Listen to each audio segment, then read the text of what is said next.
Alors, un passage technique, c'est quoi? On peut vraiment se poser la question quand parfois sur des randos ou des courses, on voit un panneau passage technique mais qu'il n'est pas du tout. Je sais pas s'il y a une réelle définition, mais passage technique, pour moi, il englobe plusieurs choses. La nature du sol, où on va pas forcément avoir quelque chose de très lisse, il va vraiment falloir choisir sa trajectoire.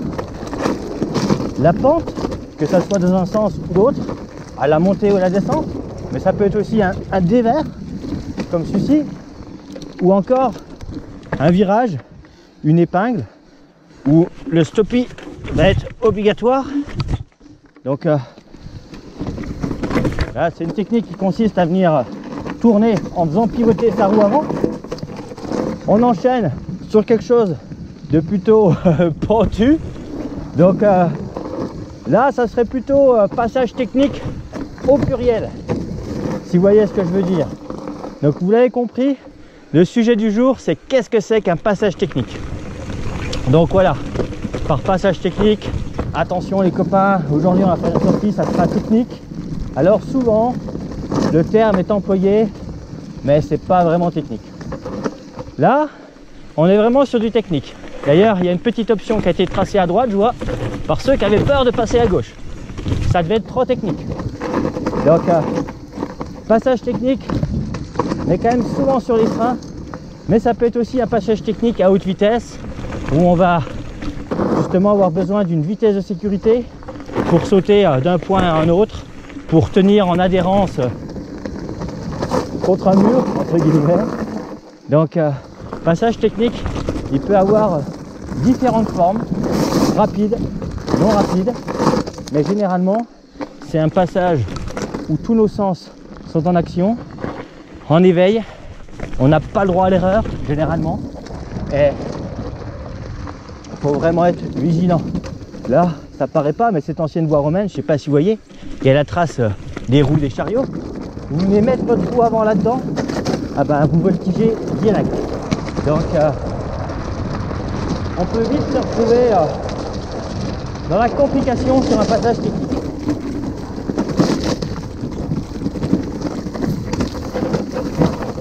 Pour définir un passage technique, on peut également utiliser son opposé, un passage roulant. C'est clair qu'un passage où il ne se passe rien, où on se contente de pédaler ou de se laisser rouler, est tout sauf technique. Après, on l'accepte en liaison, faire que ça, c'est plus vraiment du VTTE.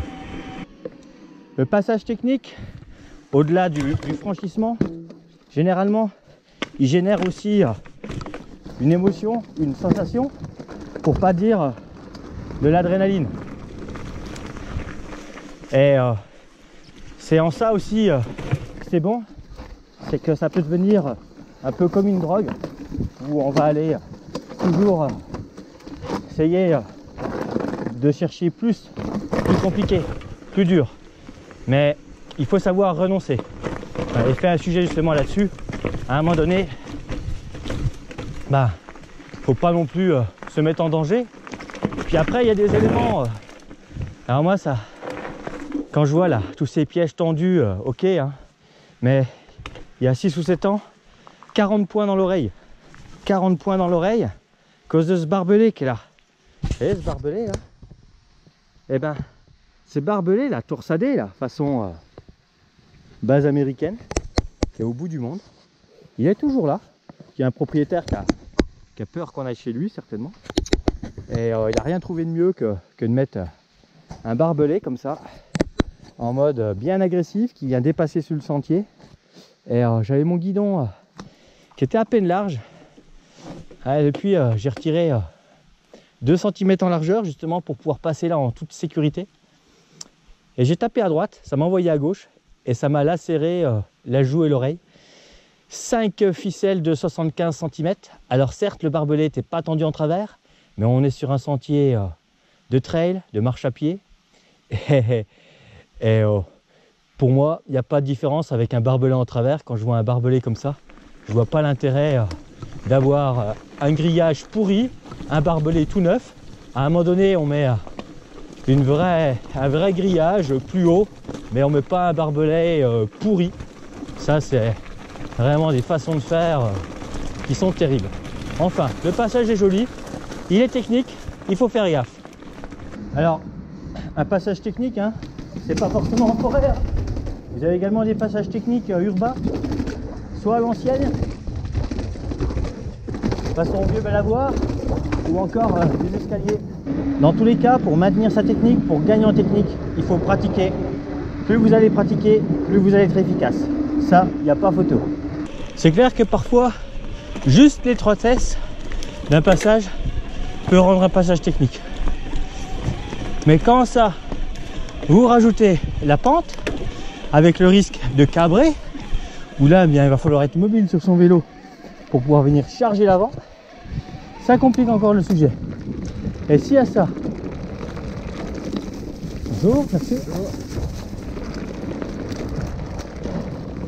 Et si à ça, on rajoute une problématique d'adhérence, de motricité, avec un sol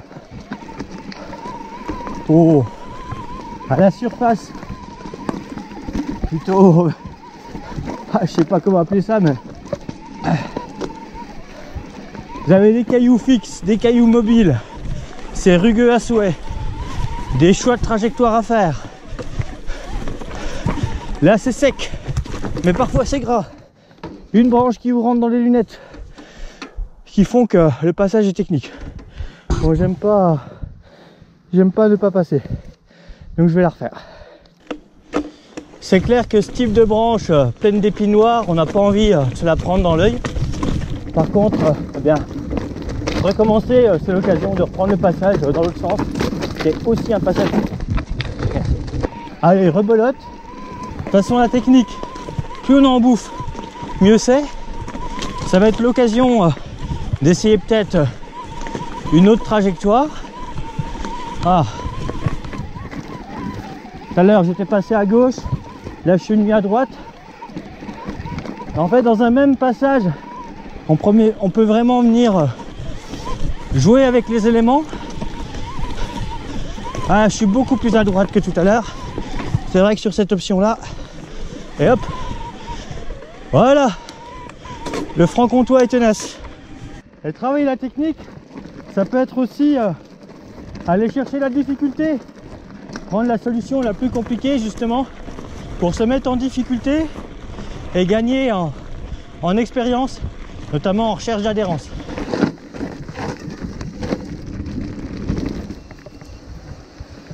Bon, par excellence, hein, tout ce qui est épingle, c'est technique. Ça, forcément, avec l'encombrement du vélo, son empattement. Alors on ne confond pas les deux, hein. On a fait un sujet là-dessus, hein. L'encombrement et l'empattement, c'est deux choses différentes, mais dans une épingle, on est vraiment confronté au double problème.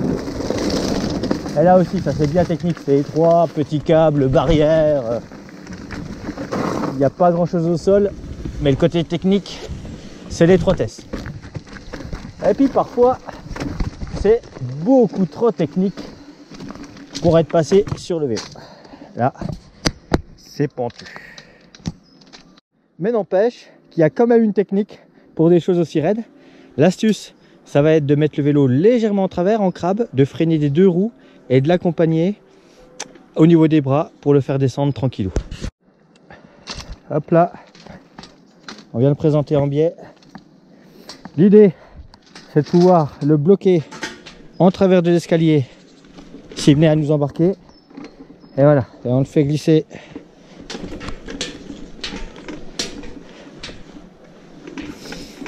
Parce que si on cherche à descendre avec le vélo droit dans les escaliers, il est beaucoup plus raide. La roue arrière va être 2 marches de plus en termes de hauteur. Et du coup, il est beaucoup plus dur à retenir. En le mettant en biais, on diminue le phénomène.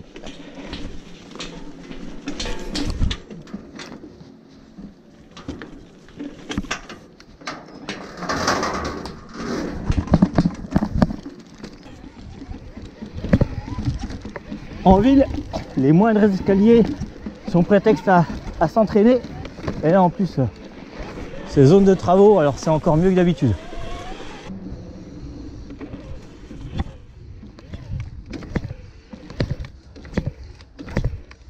Au niveau des escaliers, vous pouvez vraiment tenter tous les styles. En termes de pente, avec le moteur, vous avez vraiment des grosses possibilités.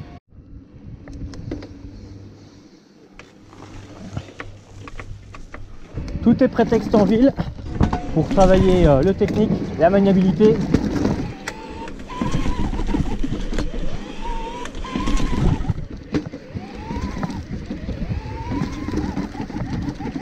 Ah, du coup, les escaliers, vous pouvez les pratiquer quasiment par tous les temps. Et là, nous, on a la chance d'en avoir des bien raides.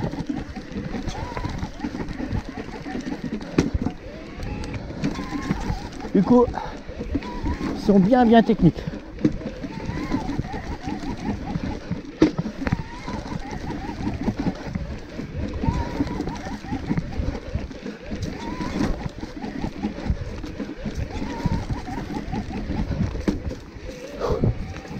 Et sinon, il vous reste l'option du petit module artificiel à la maison.